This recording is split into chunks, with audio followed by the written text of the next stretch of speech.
Hello. Hello again, and welcome to Robert Whiting's Japan, a weekly podcast where we talk about the past, present, and future of the nation. We discuss current events and trends and the newsmakers who are shaping them. I'm your host, Jack Gallagher. Bob, how you doing today? Good, Jack. How are you? Good, good. A lot of stuff to talk about in the past few weeks, but why don't we take it off the top with the passing of legendary boxer Muhammad Ali, and just your general thoughts about the man and his life. He was terrific. He was a big hero of mine growing up. When he, not only was he a great boxer, but the fact that he refused the draft by saying, "I ain't got nothing against no Viet Cong." It really resonated with a lot of people in the United States who are against the Vietnam War. And by refusing the draft, he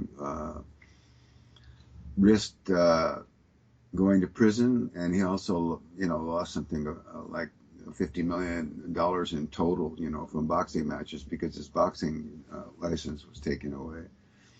So in the beginning, when he started out, people thought he was a kind of eccentric loudmouth. People didn't like him because he changed his name from Cassius Clay to Muhammad Ali.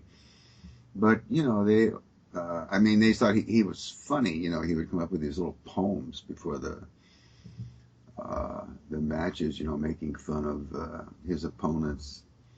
Zora Foley will go into, and I will send him to the moon, or something like that. And he, and but he wasn't a real educated person.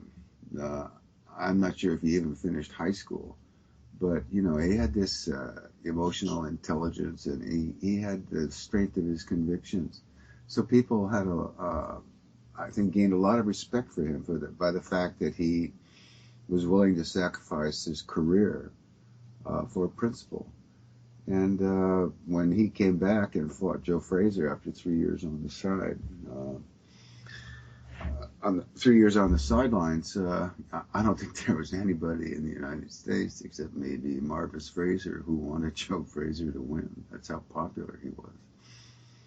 And then he had these great, epic fights, the three with Frazier, the Thriller in Manila, and then the one against George Foreman, the Rumble in the Jungle. It's quite possibly he was the most famous athlete of all time. He might have been the best athlete of all time. And he came to Tokyo once. Yeah, I think he came more than once, but he had a fight in Tokyo, and he fought this wrestler Antonio Inoki, which is really hilarious. Did you see that? Yeah, I saw the video of it, and it was pretty hilarious, as I recall. Well, somebody from the Amateur Wrestling Association of Japan met Ali at a reception, and Ali bragged, something about, he'll challenge anybody in the Orient who wants to fight me. And so one thing led to another, and they arranged this fight with Inoki, wrestler versus a boxer. And he came I didn't see him at the press club, but in the beginning, the idea was Ali thought it was going to be an exhibition.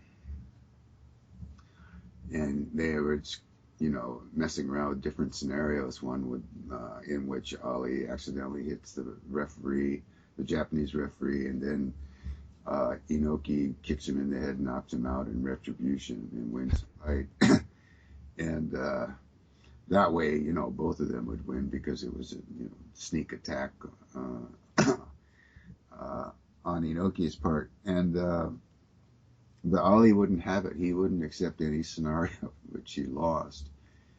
And then he arrived in Japan, and he went to see Inoki train. And, he was just knocking guys all over the ring. And that's when Ali realized that it was going to be a real match. I've interviewed professional wrestlers in my time, Richard Beyer, the Destroyer, Carl Gotch. And these people all say that a wrestler can beat a boxer anytime because the wrestler has more skills. He can do more. He can go around, get behind the guy, get him in a headlock, or he can put a full Nelson or half Nelson on him. They can do kicks and leg dives and things that boxers aren't used to doing. And so when Ali realized that he was not, that this match was going to be serious, he had the rules changed because he was afraid of getting hurt.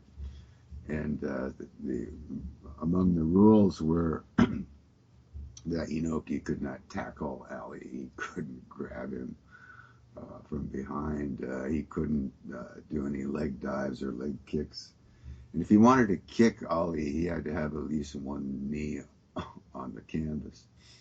So he was really limited. So that's why Inoki came out from round one on his back, crawling around the ring like a crab, striking at Ali's legs with his legs. And he did that for the entire fight. The entire fight, Ali threw a total of 6 punches. It was the worst thing I've ever seen. Inoki got him down once. He had him flat down on the canvas, and he elbowed Ali in the face, and I thought that was the end, but he managed to get back up again. But it had to be the worst sporting event of that type ever held, ever, anywhere. Now, was that carried on live TV, Bob?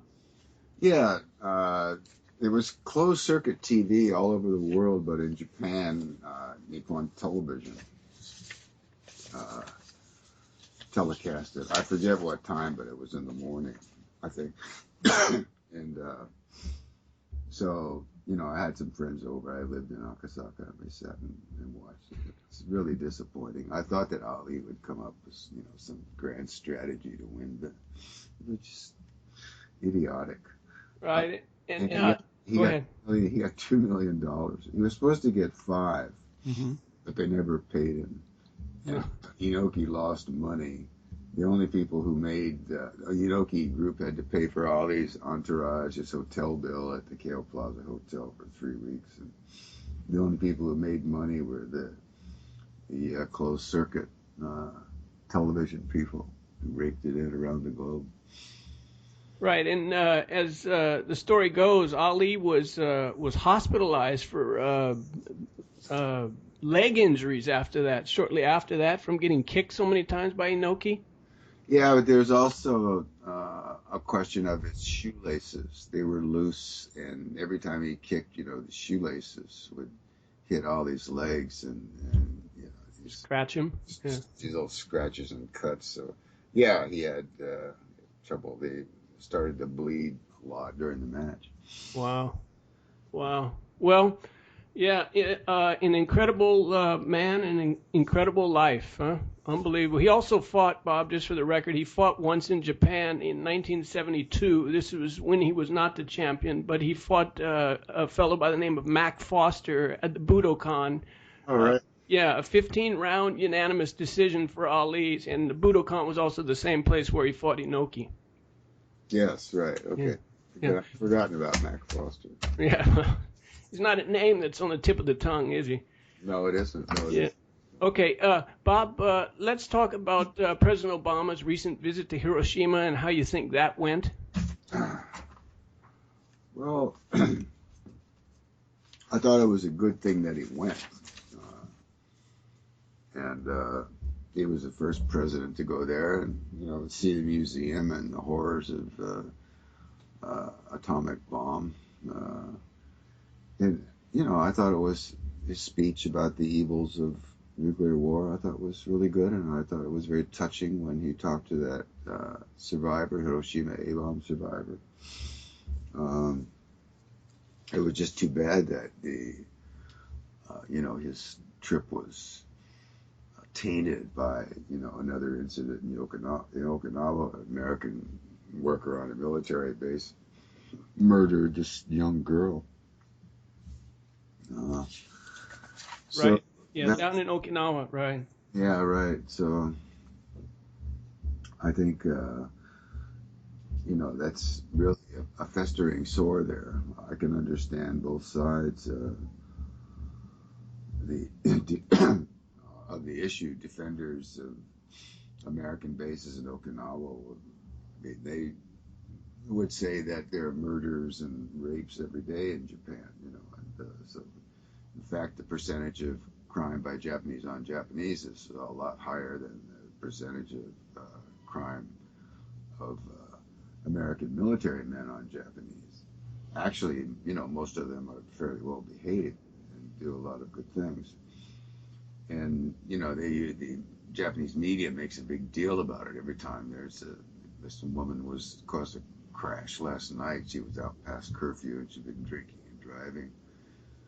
And that's a big head. You have the Secretary of Defense apologizing to the Japanese government. And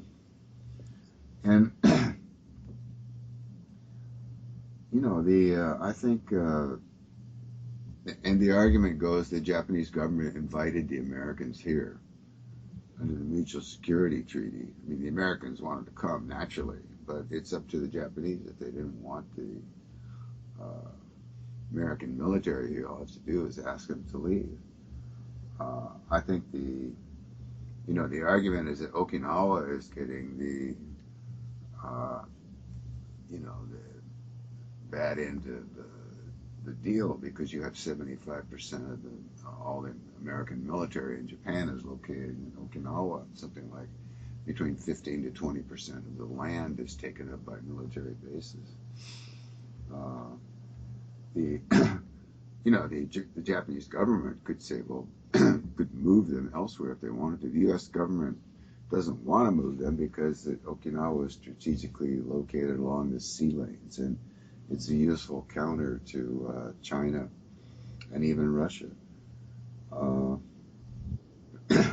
But it's a big deal for Okinawa. Because every time there's a crime committed by an American soldier, symbolizes the resentment that they feel about being forced to put up with all these military. Right. Now, Bob, back in 1995, when the three servicemen were found guilty of raping the 12-year-old schoolgirl, there were some changes to the Status of Forces Agreement. Can you talk about the Status of Forces Agreement, what it is, and how it changed after that? Well, it used to be that the Status of Forces Agreement said that if an American committed a crime, American military man committed a crime when he was in his off-duty time, when he was not in the commission of his duties as a soldier, then he would be turned over to the Japanese. And but that changed, and it used to be they would keep the guy until there was an indictment, or they would keep him even when the trial was going on. The Americans would keep him on the base, but that changed after that 1995 incident. And so now when they're indicted, they're immediately turned over to the Japanese police. They spend their time in prison, in a jail, until they go to court and conviction. I think, I don't know if we talked about the Girard case before, but right. Yeah. Can you revisit that very interesting case, Girard? Well, this happened in 1956, and Girard was an army soldier who was assigned to guard this firing range in Somegahara. It's a place where the military went to practice, and they were surrounded by these scrap picker, metal pickers, who in between firing sessions would go on, they pick up the empty shells and they would go sell them. And there was a local metal pickers association. There's a group of people that made their living doing that. And this soldier named Gerard was from Illinois.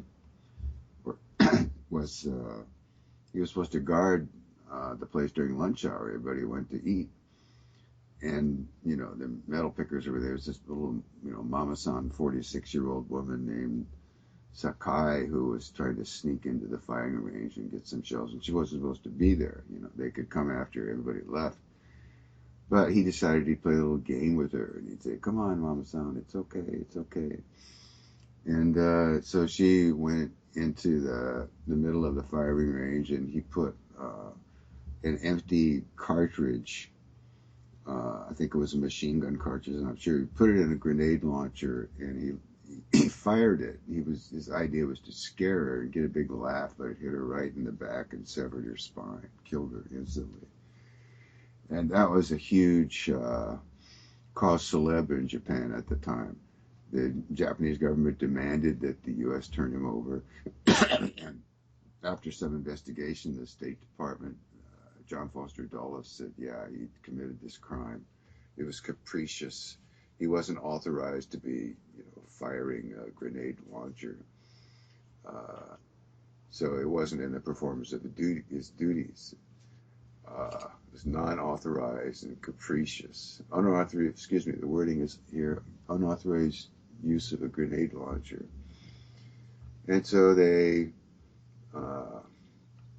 turned him over to the Japanese, and that caused a big stink in the United States. The Republicans didn't like it at all. It went to the Supreme Court.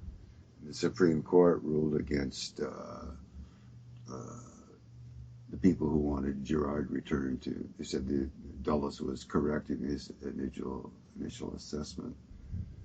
And there was the local funny part of that story was the mayor of Gerard's hometown in Ottawa, Illinois. It's a man named Paul Egan. He's a little eccentric who made several statements critical of the U.S. government. Then he sent a cable to Emperor Hirohito, of all people, protesting Gerard's forthcoming trial. And his cable, I've got a copy of his cable in front of me. It says, I've been doing this research on a book. Because our State Department has sold us down the river, I wonder if you would act to encourage better feelings between the people of our two countries by releasing Private Gerard from Japanese custody. Hirohito replied through an aide that he could not possibly intervene in the matter because of the Japanese Constitution.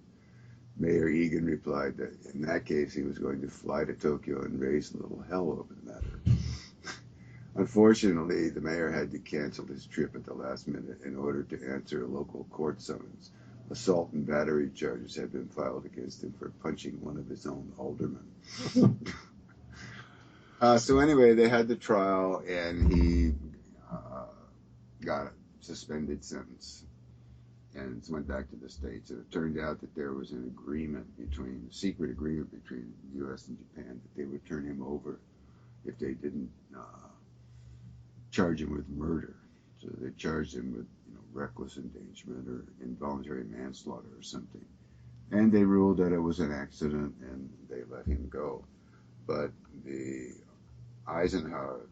Eisenhower was president of the United States at the time, was so upset over this, the anger that the nation of Japan showed towards the American military because of that one single incident, that he said it's pointless to keep so many soldiers there. So he pulled, it was the impetus for him to pull 75,000 garrison troops out of Japan. So that was the first, big incident of the time after the occupation ended, and, the mostly 600,000 American, at their peak, American soldiers had been in Japan had left, and they whittled it down to 115, and then 75,000 after the Gerard incident. But getting back to Okinawa, the Okinawans have always been treated as second-class citizens by mainland Japanese, for lack of a better word. I remember when I was living in Higashi Nakano in the 70s and working for a Japanese company. And I became friends with this gangster. He was a member of the Higashi Nakano Sumiyoshi Ika, and I would see him at local bars all the time. And he was from Okinawa, and that's why we became friends. He would say to me, Bob, you and I are the same. We're both outsiders in Japan. Japanese don't like gaijin. They don't like Okinawans, so let's be friends. In fact, it was Okinawa where the Japanese government decided to make its last stand in World War II. The Battle of Okinawa there cost the lives of 150,000 Okinawans, which was half the island's population. And then when the war ended, it became a military fiefdom for the American military. It stayed that way for 30 years. And you know, maybe the percentage of crime is lower than it is in, you know, Japanese on Japanese, but there's a similarity here to the issue of illegal immigrants in the United States. I mean, the percentage of crime, I mean, the crime rate among illegal immigrants is lower than it is among the regular population of the United States. But, you know, the opponents of this illegal immigration argue that, well, if none of them came, we wouldn't have any crime from them. It never would have happened, the incident in San Francisco. And that's sort of the way the Japanese feel about it. People on Okinawa feel about it. So there's, you know, the only solution I can see to this is either the Japanese government can demand that some of these bases be moved to Hokkaido. The American military would probably refuse, but they can ask them to leave anytime they want to. Most people don't realize that. You know, America doesn't occupy Japan. We're here because of a mutual security treaty that can be abrogated at any time by either side. Bob, let's along that line. There was another incident later with another soldier after the case you just talked about. Do you recall the details on that one? Oh yeah, a year later, this guy was in the U.S. Air Force, and he was at Johnson Air Force Base, which is northwest of Tokyo, of Shinjuku. It's near the Yokota. And he was standing guard out there at one time. He was 19 years old. He's holding his rifle, and he got very bored. So he starts aiming his gun at the horizon, you know, following this train in the distance, and he fires off a bullet, and he wound up killing this young woman who was a classical musician. I think she was a pianist or a violinist. I'm not sure. I forget. But, you know, he killed her, ruined her life. And the same thing happened, and he wound up, you know, serving 8 months in prison. Wow. Japanese prison. But, you know, neither Gerard or Longpree were exceptionally bright people, you know, to put it politely. Yeah. Okay. How about an update on former baseball player Kazuhiro Kiyohara, sentenced last week for his guilty plea in the drug case? Right. Well, he's undergoing treatment at a Tokyo hospital. He's got an apartment in the city. He's talking about leaving Tokyo and moving to Hiroshima because there's less temptation down there.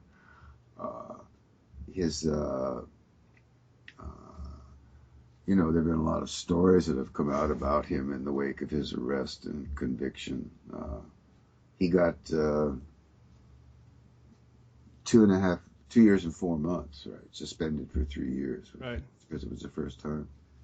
And but it turned out that he had borrowed money from the Yamaguchi Gumi, which was Japan's largest gang, and he was in debt to them for, I don't know, a couple of $100,000, which is a really, you know, anybody in professional baseball, if you're connected to organized crime in any way, you know, it's just like the kiss of death. So I really don't know. But of course, you know, we talked about Enatsu before. You know, he was a big hero to the Yamaguchi Gumi because he never told the police that he got the drugs from them. They were waiting for him when he got out of prison, you know, 3 years. 2 years and 2.5 years he was in prison. So maybe he can rehabilitate himself, but I don't, you know, There were Enatsu was the kind of guy who really you either hated him or you loved him passionately. Kiyohara just doesn't have that kind of fight. He has, I think, more people hate him or just are disgusted with him because he acts like a thug all the time and he drinks a lot. You see him on the streets, half blotto. Okay. Bob, let's move on and talk about business titan Masayoshi Son and his story. Son-san. Well, let's see. What do you want to know? He came from a Korean family. Changed their name to Japanese name. I think it was originally Yasumoto. He became a success. He changed it back to Son, which is a Korean name. He went to somehow his family found a way to send him to high school and college in the States. He got interested in high tech ICs, and I think after he graduated, he had invented this little translation device that he sold, made $1 million, and he parlayed that into his own company, SoftBank. He had a deal with Sprint and Yahoo. Bought a baseball team. At the time of the Daiei Hawks, the previous Nankai Hawks of Osaka, moved to Fukuoka. He bought them, renamed them the SoftBank Hawks. His team is unusual. The SoftBank Hawks franchise is unusual. It's different from most of the other teams in Japan in that they're run as a profit-making organization. They make their own money and they spend it. They're not just advertising vehicles who, the revenue from the team goes back to the coffers of the parent company, as it does with the Giants and some other teams. Interesting thing to me about Son Masayoshi is that he moved into the Fukuoka Dome, got the naming rights, called it the Yahoo Dome or whatever it was, and he was paying rent of $60 million a year.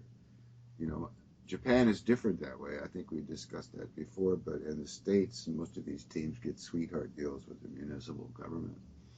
They get them to build new stadiums so they'll stay, and the team will stay in the city. And they get, these incredibly cheap deals to use the stadium. I think the Baltimore Orioles pay nothing to use Camden Yards. The Chicago White Sox use, or pay $1 a year to use that park on the south side of Chicago. But in Japan, it's just not the case. These teams are all advertising vehicles for larger corporations, and they never really think in terms of making the league commissioner has never orchestrated this, program of building new stadiums like Selig did back in the 90s, new retro stadiums, until you have almost every team has a new park now. But so anyway, to use their stadiums, their home stadiums, these teams have to pay a lot of money. The Giants, I think, have to pay 25% of the take on any given night as rent for the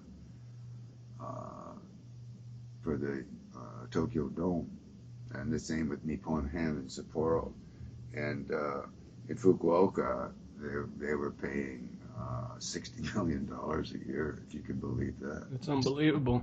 And so, and I think 2013, I think, was the year he bought the stadium for, I forget how much it was, several $100 million, I'm not sure. But, that means he'd already paid, bought the stadium twice, at least twice when you count twice, Yeah, it was like over $1 billion or something, wasn't it? I know, it was just crazy. I don't have the figures at hand, but it was a lot of money. And I thought that, that he's supposed to be such an astute businessman. Why would he do something like that? Why not just buy it when you move in? But, Right. you know, he's also worth $13 billion. Yeah. Right. So who am I to judge? Right. Well, Didn't you say that he lost like $70 billion back many years ago? What was the story on that? oh, and the dot-com bust, right. He lost $70 billion. That's more money than anybody has lost in a given period in the history of the world. Yeah, yeah, that's incredible. That's But incredible. yeah, it is. But he's got 13 billion left, so He's got billions to spare. I guess he can afford to go out to dinner every now and then. So, along those lines of what you're talking about ownership of the stadium, the fighters are talking about building a new stadium up in Hokkaido and leaving the Sapporo Dome. So, you think that's a progressive move and a good move? Oh yeah, I think that's a great move. And so that would mean that Nippon Ham, SoftBank, and Seibu uh, would own their own stadiums. That's half the Pacific League. That's progress, I think. Cuts cost in the long run to have your own stadium because you know you can control all the concessions, make a lot of money on the side, and then you can rent it out. The team only uses it, you know, for 72 games a year, regular games, and then exhibition and postseason. So it's sitting there, you know, unoccupied. So you can use it for, you know, rock concerts and what else. Right. It's a good money making tool, and it's a smart idea to do that. Yeah, I agree. I think that's the way forward, really, and hopefully some of these other teams will look at this and become enlightened. So, Bob, we've had a lot of scandal news in Japan recently, and one of those wrapped up in it is Tokyo Governor Yoichi Masazoe, Yeah, and accused of spending exorbitant amounts of money on overseas travel and whining and dining and things like buying art off online auction sites with campaign funds. What do you think? right. My wife was telling me he he even bought his pajamas online, campaign donation money.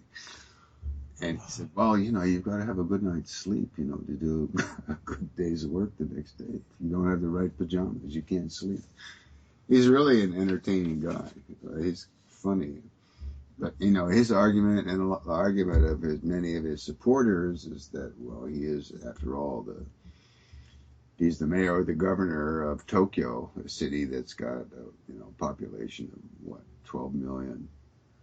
Uh, One of the largest cities in the world. Is like running a small country, that he should go first class everywhere he goes. You know, five-star hotels, first class airfare, which he used campaign funds to pay for instead of using taxpayer money. So that's one difference that he has. Uh, I don't know, but he's going to be questioned by the assembly. They're going to bring him in up on the podium, and everybody's going to question about his unauthorized use of this money. That's what happened to Inose. He took a 50 million yen loan from the father of a Diet member, and he said, but he got it in cash and he put it in a, you know, briefcase in a safe or something like that. He didn't report it, and he said, well, it's private money. And they asked him, well, why do you think that this man gave you 50 million yen, loaned you 50 million yen? You know, what do you think that? Why do you think he did that? And he knows it, well, because he likes me. And you know, that was met with scorn and ridicule. He eventually had to resign. But I was talking to Glenn Fukushima the other night at this event, and he knows Masayoshi. He doesn't think that Masayoshi is going to have to resign because it's just campaign money and it's not taxpayer money, and so it's a different category of crime. You know, his donors can get angry at him for improper use of the money. He's He's a really interesting guy, though. I mean, he speaks English and French fluently. He was educated in Paris, University of Paris. He's got, you know, he's had 3 wives, kids by each one. Interesting character. Didn't you say that at an event at the press club a few years back, he answered questions in like 3 different languages when he was up there? That's right. Somebody from a French paper asked him a question, he answered in French. So New York Times asked a question, he answered in English. Japanese reporter, he answered him in Japanese. I don't recall ever seeing anything like that. It was quite impressive. Quite a showman. Quite a showman indeed. We'll see what happens, but I don't know. It's a little different, a little difficult, I think, for the local residents to swallow some of this stuff when they're being able to ask to, sacrifice about other things. So I don't know. He may well survive, but time will tell. Now, speaking of scandals in Tokyo, we had the recent controversy about the bidding for the Tokyo 2020 Olympics and the money paid by an outside consultant, kind of a very shady appearing thing. Can you talk about that? Well, what else is new? It's unending. There was Brazil, and, there's payoffs and kickbacks and this infrastructure development. Politicians running the government are involved in this, destabilize the government. It's affected the security and the efficiency of the games. Who was it? A soccer player who told people don't come to Rio. Yeah, Rivaldo, the World Cup star. Yeah, don't come. It's too dangerous, too disorganized. You won't have a good time. And then there's this latest allegation that Japan IOC paid $2 million to black tiding firm. A Japanese bank made the payment to black tiding. It's this firm that was implicated in the drug testing cover-up in the World Anti-Doping Agency report last year. And the head of that organization is the son of Diak, the former head of the IAAF. They were involved in a number of criminal investigations and suspected of taking $1 million in bribes. Then there was the Sochi Olympics, which $51 billion. All these allegations of doping that came out, that have come out in the past few weeks. The same in Beijing, the Nagano Olympics, when the organizer, the JOC chief, Tsutsumi Yoshiake, donated $14 million to the Lausanne IOC Museum and got the Olympic bid. And he just happened to own the railway out to the train line out to Nagano and real estate on the way and out there. And he made a killing. His real estate and railway holdings skyrocketed. And then the evidence was, burned, documents relating to the setup of the Olympics. Were taken out, the big boxes of them were taken out and put in incinerators. What was the famous line that the fellow in charge of deciding to have all the records burned, didn't he say something quite interesting? All right, he was quoted in the newspaper as saying that it was a courtesy. They burned the documents as a courtesy to the International Olympic Committee. Oh. So I guess so. No, none of the IOC officials would have to go to jail or be embarrassed in the press. Right. So with this latest incident, the JOC, which is obviously closely tied to 2020, is about conducting their own investigation into it. But doesn't that strike you as a little odd that they would be investigating? You certainly couldn't expect them to ask anybody else to investigate, because then somebody might actually find out evidence of a crime. So it's perfectly understandable to me. Mm. The Olympics have become it's so predictable. There's always corruption. There's always doping scandals. Uh, the, the Olympic ideal that the founder of the modern games, Pierre de Coubertin, Yep. France, said the important thing in the Olympic Games is not to win, but to take part. For the essential thing in life is not to conquer, but to struggle well. Well, I don't think anybody believes that. The Olympic ideal has just gone out the window. It's too bad, but I'm sure the Tokyo 2020 Olympics will go on. It will be a big success. There'll be all these allegations of corruption and doping, which will be covered and then forgotten about. And we'll go on to the next one. Yeah, interesting. Okay, Bob, let's move on and talk about one of the most popular actresses in Japan. That's Nanako Matsushima. Right. Well, what do you want me to say? How about her appearance in was it The Ring? In the Ring movies, I saw her. She was quite good. I see where she's described as the most beautiful actress in Japan, and all I can say is that there's no accounting for tastes. Beauty is in the eye of the beholder. She's not bad looking, but beautiful to me is somebody like Koyuki or Koyuki is the one that comes to mind, but I don't. Anyway, I mean, she's okay. She's married to another actor. She's got a couple of kids. She seems to have a fairly sane life. As I understand it, you told me she lived in Kamakura. Yeah, former neighbor of yours. She lived in Zushi. Zushi, right? So she shopped at the Kinokuniya. Yeah, that's why I thought you might have run into her or actually interviewed her. Well, I do remember seeing a woman wearing a scarf and sunglasses and a face mask, so that could have been her.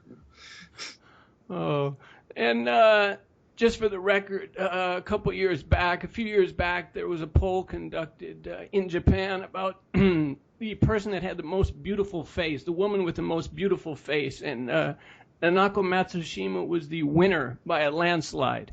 Really? Yes. Well, it takes all kinds.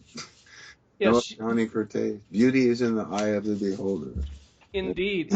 She starred in a lot of the dramas on TV, and she was in one very early after I came to Japan called Sunflower Himawari, and she was excellent, and she has a very appealing appearance, kind of like Julia Roberts type or something like that. Just the way that kind of radiates through the camera. I guess not with you, but with some. Well, The Ring was not exactly the kind of movie where the actress is supposed to radiate through the camera. Cringe and fear is more like it. But I thought she was good in that. Right. They call her the most beautiful actress in Japan. It's just, Japanese and American tastes are very different. So. Okay. Point taken. It's like the French thought that Jerry Lewis was a comic genius. Oh man. Okay. Just briefly going back to the issue of Obama visiting Hiroshima. Predictably, on the right, there was a lot of people that were against it, including Donald Trump, who said it was pathetic. What did you think about that? Well, Japan, there's something called the Treaty of San Francisco, which ended the war, and Japan paid reparations, and they apologized. And then in 1965, they signed a treaty with the Koreans, and they paid compensation, $800 million or something like that, and they apologized. And, there should be a limit to that. I don't see the reason for any Japanese prime minister to go to Pearl Harbor. There's a difference. I mean, just there's a difference between attacking a military installation as the Japanese did, even though it was a surprise attack, in quotes, attacking a military installation where, the people killed were enemy combatants, or actually hadn't been declared enemy combatants yet, but suddenly found that they were. And dropping, this horrific bomb that killed, 150,000 people or whatever it was, civilian people. And it launched a new era of, nuclear competition, nuclear arms wars among various nations.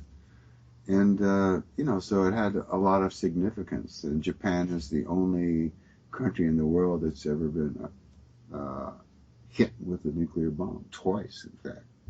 You might argue the first one was necessary, but the second one, there might be some question about. It seems some people think they just did it to show the Russians that they had more, to stop them from coming down from Sakhalin.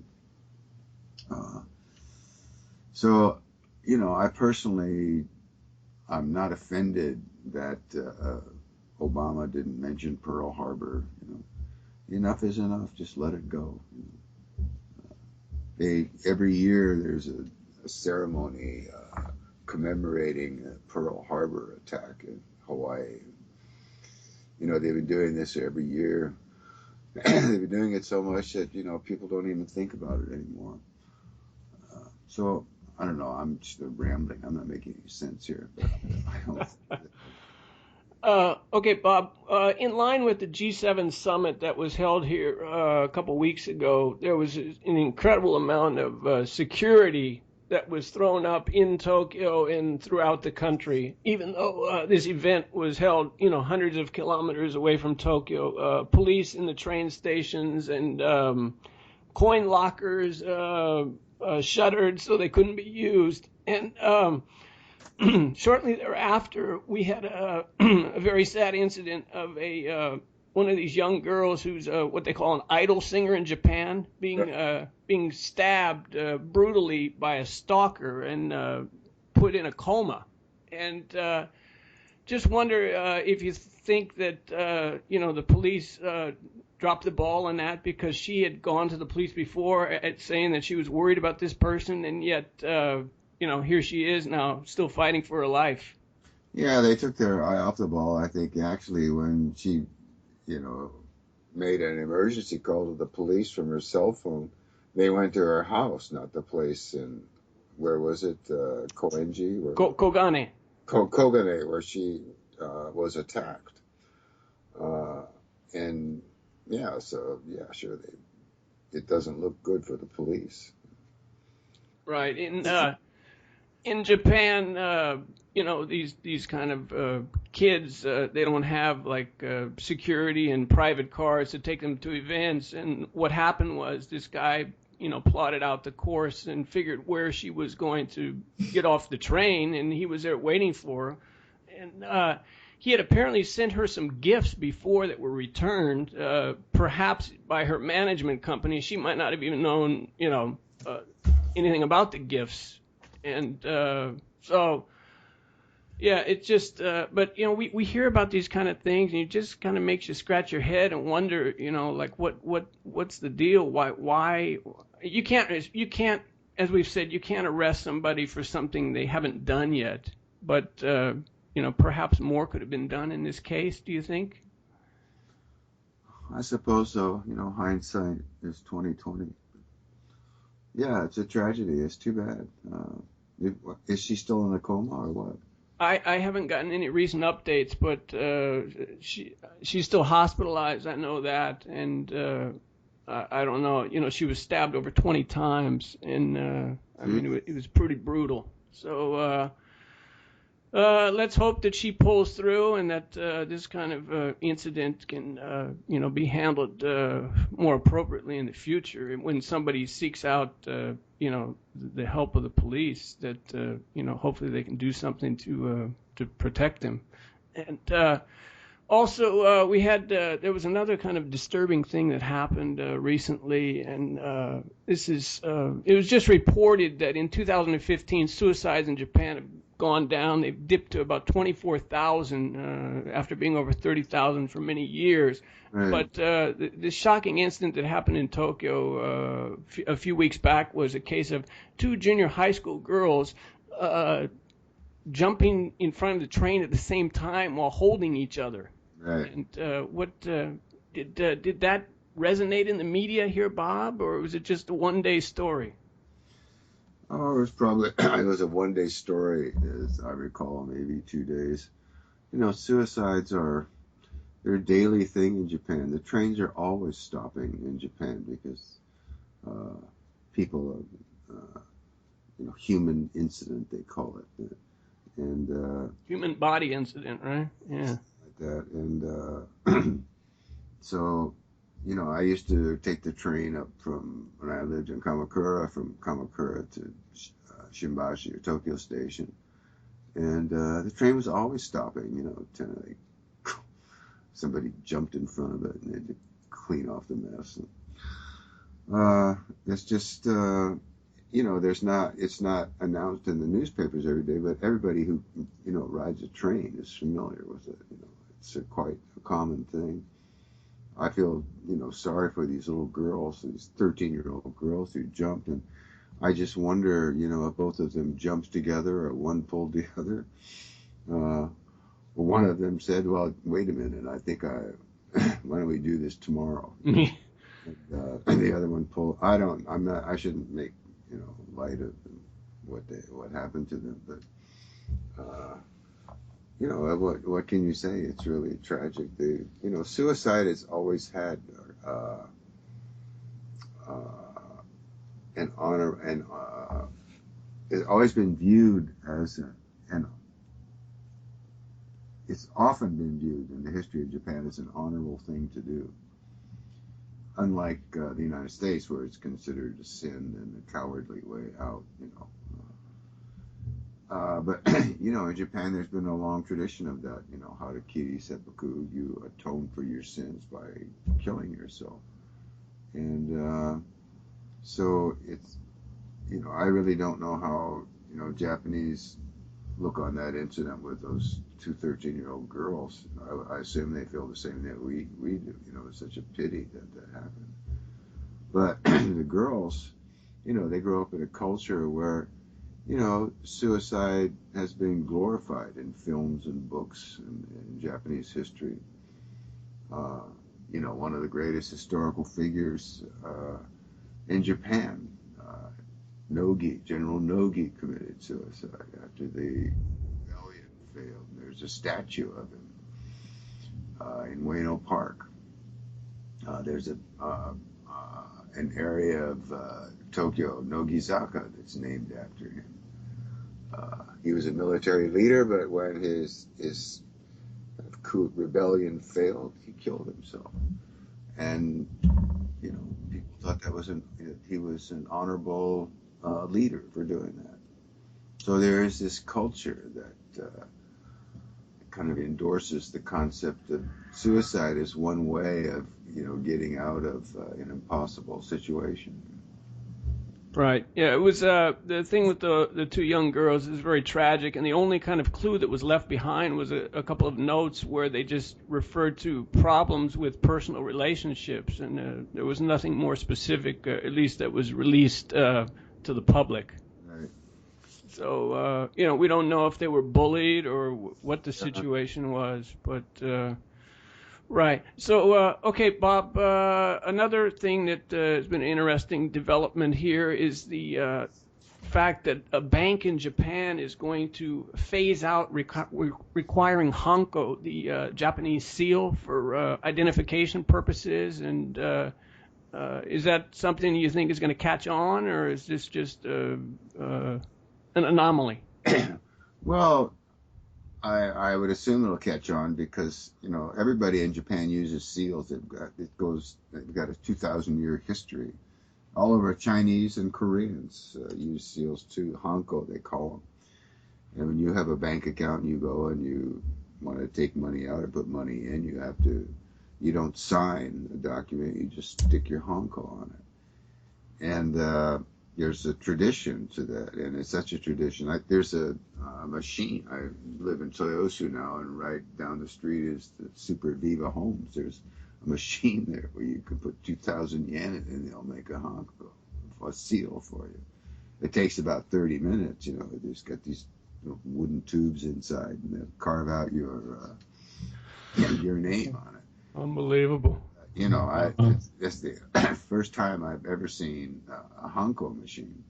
Right. I've never heard of that before. But the difficulty is, the danger with honko is that somebody can take your honko and go to the bank, and all they have to do is stamp the document, and they can take out all your money if they have the passbook, your passbook. Right. Yeah. The photo ID is not always required. In fact, you can present an insurance card which has no photo on it, and as a form of ID. Right.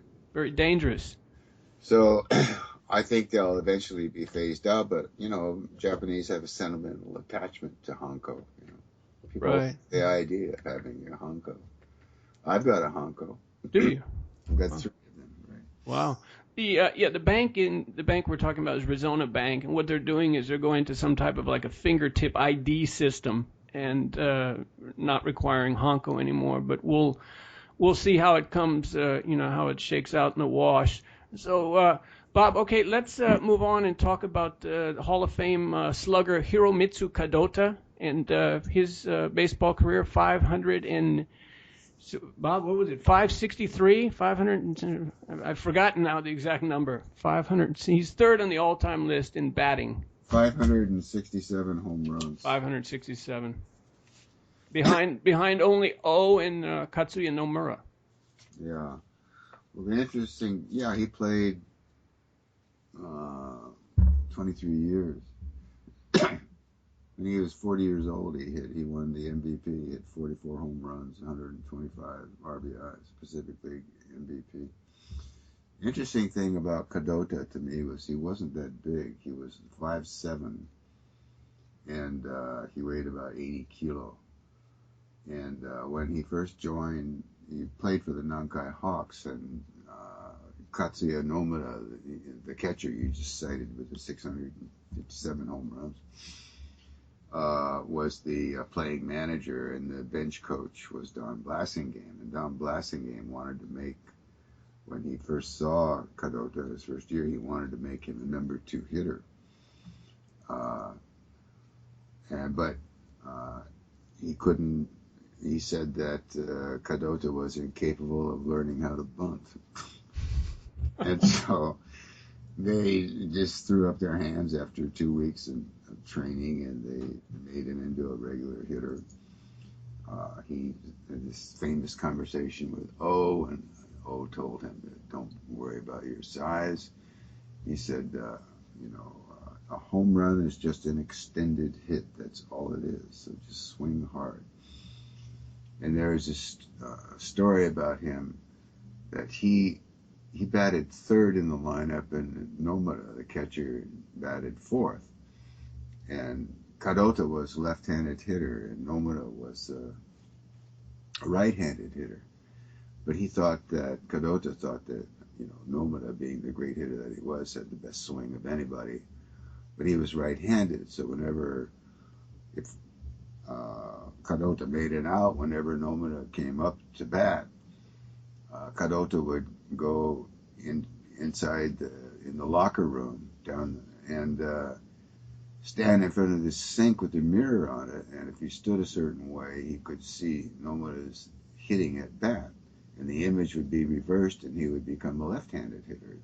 And as Kadota was looking at it, and that's how he learned his batting form, by copying what he saw Nomura do in reverse. Interesting. Swing the bat hundreds of times a day. He would get up in the morning, and first thing he did was start swinging the bat. But 40 years old to win the MVP and have those kind of stats, that's pretty impressive. Right. Even A-Rod couldn't do that. So, the top 5 all-time, just for the listeners: Sadaharu O, 868 home runs. Nomura 657, Kadota 567, Koji Yamamoto with 536, and the aforementioned Kiyohara with 525. Mm. So not bad for a guy who's 5'7", like you said. The aforementioned jailbird. Hey, speaking of incredible performances at advanced ages, we just a couple weeks ago, Ichiro with 2 4-hit games at the advanced age of what is he now, 42 or so, 40, Yeah, 40. I don't know. I think he's close to 42. Right. What you think he's going to make 3,000 hits this year, Bob? With the Miami Marlins? Well, if he keeps up like this, but there's question. Let's hope he doesn't get hurt. He's playing a lot now because Miami, a couple of their outfielders have had trouble. They haven't been physically fit. So, we'll see. In a perfect world in Miami, he wouldn't be in the starting lineup. He wouldn't even be the 4th outfielder. But as luck would have it, he's been playing a lot.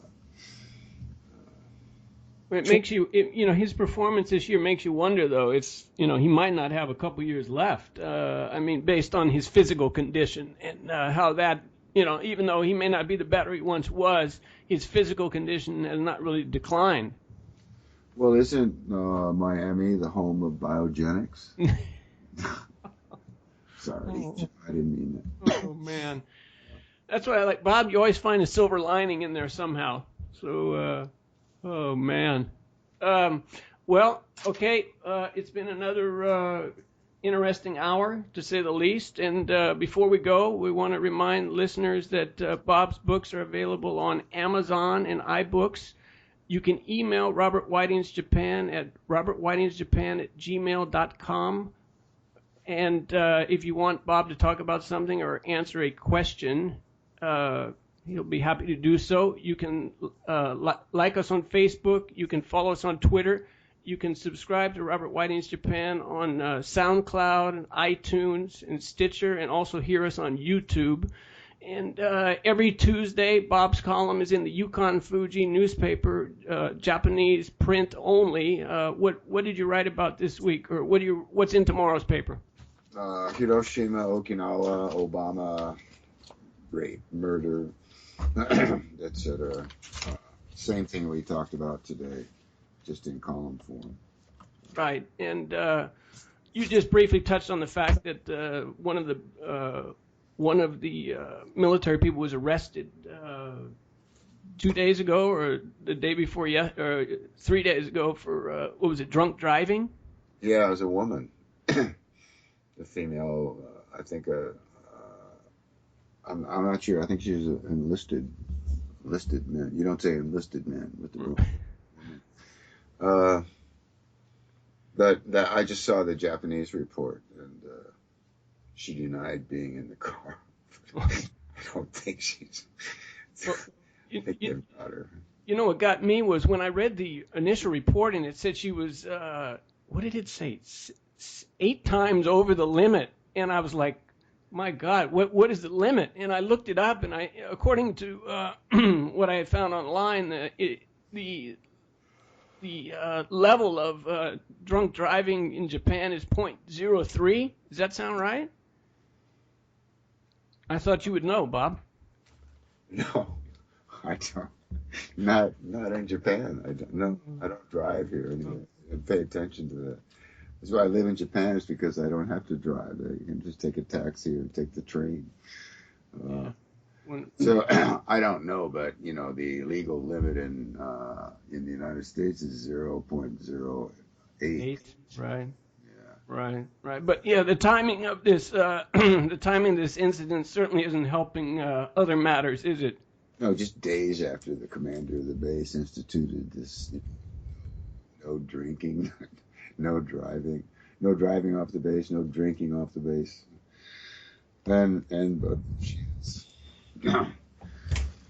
yeah.